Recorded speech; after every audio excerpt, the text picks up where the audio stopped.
আমার স্বভাব তো তোমরা জানোই, তারপরও একটু বলি। দেখতে আমি অসম্ভব সুন্দরী। আমার চেহারা কিটকাটও বেশ ফর্সা। আমি গ্রামের মেয়ে হলেও বিয়ের পর স্বামীর সাথে শহরে থাকি। আমার স্বামী ভালো একটা চাকরি করে, অনেক টাকা মাইনে পায়। আমাদের জীবন খুব ভালোই চলছে। আমরা সুন্দর একটা ভাড়া বাসায় থাকি। শুনেছি এই বাসাটা নাকি আমার স্বামী বিয়ের আগে ভাড়া নিয়েছে। আর আমি ওর সাথে শহরে আসার পর আর কিছু জিনিসপত্র কিনে এই বাসাটা ভালো করে ডেকোরেশন করে নিছি। সারাদিন আমি বাসাতেই থাকি। বিয়ের পর শহরে এসে আমার চেহারা একটু মেদ জমেছে। এই মেয়েদের জন্যই আমার ফিগার আরো আকর্ষণীয় হয়ে উঠেছে। বাসায় বাজার না থাকলে মাঝে মাঝে আমি বাইরে বের হই, তখন দেখি আশেপাশের লোকজন দৃষ্টি শুধু আমার দিকেই থাকে, ফ্যাল ফ্যাল করে চেয়ে থাকে। পরিচিতিরা আবার বৌদির সুযোগ খুঁজতে এটা সেটা জিজ্ঞেস করে মজা নিতে চেষ্টা করে।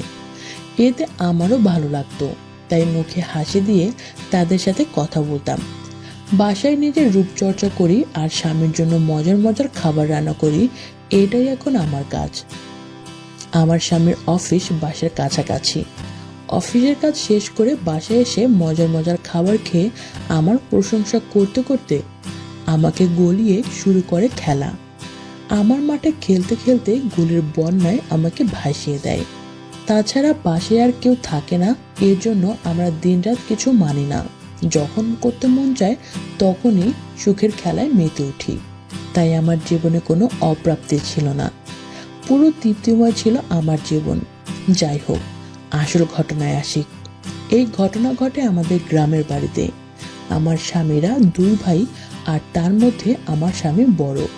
ওর চাকুরির জন্য আমরা শহরে থাকি, আর শ্বশুর শাশুড়ি ও দেবর গ্রামে থাকে। গ্রামেই অনেক বড় মহাজনী ব্যবসা আছে। আমার শ্বশুর আগে থেকে প্রভাবশালী, আর এখনো ব্যবসায় ইনকাম ভালো, তাই টাকা পয়সা কারো অভাব নাই। আমার দেবর আর শ্বশুর সেই ব্যবসার দেখাশোনা করে। হঠাৎ আমার দেবর বিয়ে ঠিক করে। কনের বাড়ি পাশের গ্রামে, বিয়ে পরের সপ্তাহে। তাই আমার স্বামী অফিস থেকে বেশ কদিন ছুটি নিল। ছুটি কনফার্ম হওয়ার পর লাগেজপাতি গুছিয়ে নিয়ে দ্রুত গ্রামের বাড়ি চলে আসলাম। একটা বিয়েতে যে কত রকম কাজ থাকে তা তো তোমরাই জানো বন্ধুরা। নিমন্ত্রণ থেকে শুরু করে জিনিসপাতি কেনা, আরো কত কি। গ্রামের বাড়ি আসার পর কিভাবে যে দুদিন কেটে গেল জানতেই পারলাম না। বিয়ের আগের দিনই আত্মীয় স্বজনরা বন্ধু বান্ধব মিলে পুরো বাড়ি ভরে গেল। বাড়িতে পা রাখার জায়গা নাই। সবাই সবার মতো করে মজা করছে। সবার মাঝে অন্যরকম একটা আনন্দ। আর আমার আনন্দ একটু আলাদা, কেননা দেবরের বিয়ে বলে কথা। আমি আগে থেকে আমার শ্বশুর বাড়িতে চোখের মনি। সন্ধ্যায় গায়ে হলুদের অনুষ্ঠানে আমি একটু ডান্স করলাম। আমার সাইজ একটু বড়, তার সাথে আবার সিল্ক শাড়ি ও টাইট ব্লাউজ পরার কারণে আমার চেহারা বেশি দুল ছিল। সবাই আমার নাচ দেখে মজা নিচ্ছিল। আমার মন বেশ ফুরফুরে ছিল। এভাবে নাচানাচি আর গানে গানে হলুদ শেষ হলো। রাতে খাওয়া শেষে হলো এক ঝামেলা। গেস্টদের ঘুমানোর পর্যাপ্ত জায়গা নাই, তাই ফ্লোরে ঘুমাবার জায়গা করা হলো। পুরুষ গেস্টের জন্য বাহিরের রুমগুলো ঠিক করা হলো। আমার স্বামী আর শ্বশুর ওই রুমে অন্য পুরুষদের গেস্টের সাথে ঘুমাবেন, আর মহিলাদের জন্য ভিতরের রুমের ব্যবস্থা করেছে আমার শ্বশুর। আমার শাশুড়ি কিচেনের কাছে একটা ছোট রুমে অন্য এক মহিলা গেস্টের সাথে আমার ঘুমাবার জায়গা করেছিল। কিন্তু সেই মহিলা গেস্ট আমার শাশুড়িকে তার কাছে ঘুমোতে রিকোয়েস্ট করলো। তাই শাশুড়ি আমার তার কথা মতো তার কাছে ঘুমাবে বলে আমাকে তার জায়গায় স্টোর রুমে ঘুমাতে যেতে বলল। আমি শাশুড়ির কথা মতো স্টোর রুমে তার জায়গায় ঘুমাতে গেলাম। গায়ে হলুদের শাড়ি চেঞ্জ করতে গিয়ে ভুলে শাশুড়ির শাড়ি পরে ফেলি। যাই হোক, আমি একা ঘুমাচ্ছি, তাই স্বাভাবিকভাবে শাড়িটা একটু ঢিলে ঢালা করে ঘুমিয়ে পড়লাম। আমার শাশুড়ির বয়স প্রায় 45, কিন্তু দেখলে মনে হয় মাত্র 30 হবে। শরীরের গঠনও অনেকটা আমার মতো। যাই হোক, সারাদিনের কথা ভাবতে ভাবতে ঘুমিয়ে গেলাম। গভীর রাতে যখন সকলে ঘুমে আচ্ছন্ন, ঠিক সেই সময় অন্ধকার ঘরে আমার উপর চাপ পড়ল। আর আমি ঘুম ভাঙতে টের পেলাম কেউ আমাকে চেপে ধরেছে। আরও বুঝতে পারলাম কেউ আমাকে আদর দেওয়ার জন্য চেষ্টা করছে। আবার ভাবলাম হয়তো আমার স্বামী। গ্রামের বাড়িতে আসার পর থেকে কিছু করতে পারিনি, গভীর রাতে হয়তো মন চেয়েছে তাই উঠে এসেছে। আমি ঘুম ঘুম ভাবে একটু নড়তে চেষ্টা করলাম, কিন্তু পারলাম না। আমি সারাদিন ক্লান্ত ছিলাম, তাই ঘুমের ঘোরে একটু বাধা দিলাম, কিন্তু কর্মকাণ্ডে আমি গরম হয়ে উঠলাম। আমার মন চাইছিল, তাই আর বাধা দিলাম না। আমি ভালোই টের পেলাম তার খেলোয়াড় আমার মাঠে খেলার জন্য চেষ্টা করছে। আমি তখন মনে করলাম আমার হাজবেন্ড, তাই আমার মাঠে খেলতে নামার জন্য পর্যাপ্ত ব্যবস্থা করে দিলাম। তখন সে তার খেলোয়াড় আমার মাঠে নামিয়ে দিল, আর তখনই আমি চমকে উঠলাম। বুঝলাম সে আমার হাজবেন্ড নয়, কারণ আমার স্বামীর খেলোয়াড় এত বড় আর লম্বা নয়। আমার মাঠ চৌচুর হয়ে গেল মনে হয়।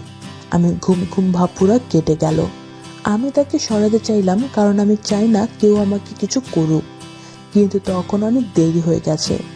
অলরেডি সে আমার পিঠ ছিল মাঠের মধ্যে টাইট হয়ে গেছে। আমি ঠেলে উঠাতে দিয়ে চেষ্টা করলাম, কিন্তু পারলাম না। এইভাবে কেউ আমাকে কিছু করবে ভাবতেও পারিনি। এই সময় সে ফিসফিস করে বলল, আজ এইরকম বাধা দিচ্ছ কেন রোকেয়া? আমার শাশুড়ির নাম রোকেয়া। তখন আমি চিনতে পারলাম যে লোকটা আর কেউ নয়, সে আমার শ্বশুর। আমি ফিসফিস করে বললাম, আমি আপনার স্ত্রী নই। উনি তখন কণ্ঠ শুনে আমাকে চিনতে পারলো। বললেন, ভুল হয়ে গেছে, তুমি কাউকে এই কথা বলবে না। আমি বললাম, আচ্ছা। উনি বললেন, আমি এখন যাই। এই বলে আমার মাঠ থেকে ধীরে ধীরে উঠতে লাগলেন। আমার পরিচয় পাওয়ার পর মনে হলো তার খেলোয়াড় আরো শক্ত ও ফুলে মাঠের ভিতর কাঁপতে লাগলো। উনি যাই বলেও আমার উপর থেকে উঠলেন না। আমার মনে হলো মজা পেয়ে গেছে। এদিকে আমিও মজা পেয়ে ছাড়তে ইচ্ছা করছিল না। উনি আবার বললেন, আমি এখন যাই, কাউকে এই কথা বলবে না। আমি বললাম, আচ্ছা। উনি একটু উঠে আবার নিচের দিকে চাপ দিয়ে আমার কানে কানে ফিসফিস করে বললেন, কাল সকালে মেহমানদের জন্য ভালো করে নাস্তা তৈরি করবে। আমি বললাম, আচ্ছা বলি হাত দিয়ে ঠেলে তাকে উঁচু করে দিলাম। এই সময় বাইরে শব্দ শোনা গেল, কেউ একজন বাথরুমে গেল। আমি ফিসফিস করে তার কানে কানে বললাম, এখন উঠবেন না। এদিকে শ্বশুরের খেলোয়াড় আমার মাঠের মধ্যেই ছিল, তাই আমি এবার নিজের চাহিদায় শ্বশুরকে বললাম, নেমে যেহেতু পড়েছেন, কি আর করবেন, মাঠে খেলা শেষ করে উঠুন। সে শুরু করলো, আজ বড় খেলোয়াড় আমার মাঠে খেলছে, বন্ধুরা তোমরাই বলো এতে কেমন মজা। আমি খুশিতে সুখের সাগরে ভাসতে লাগলাম। আমি চরম তৃপ্তি পেলাম। এখন তোমরাই বলো, আমি কি আমার শ্বশুরকে রেগুলার দেব? আমার স্বভাব তো তোমরা জানোই, তারপরও একটু বলি। দেখতে আমি অসম্ভব সুন্দরী, আমার চেহারা কিটকাটও বেশ ফর্সা। আমি গ্রামের মেয়ে হলেও বিয়ের পর স্বামীর সাথে শহরে থাকি। আমার স্বামী ভালো একটা চাকরি করে, অনেক টাকা মাইনে পায়। আমাদের জীবন খুব ভালোই চলছে। আমরা সুন্দর একটা ভাড়া বাসায় থাকি। শুনেছি এই বাসাটা নাকি আমার স্বামী বিয়ের আগে ভাড়া নিয়েছে, আর আমি ওর সাথে শহরে আসার পর আর কিছু জিনিসপত্র কিনে এই বাসাটা ভালো করে ডেকোরেশন করে নিছি। সারাদিন আমি বাসাতেই থাকি। বিয়ের পর শহরে এসে আমার চেহারা একটু মেদ জমেছে। এই মেয়েদের জন্য আমার ফিগার আরো আকর্ষণীয় হয়ে উঠেছে। বাসায় বাজার না থাকলে মাঝে মাঝে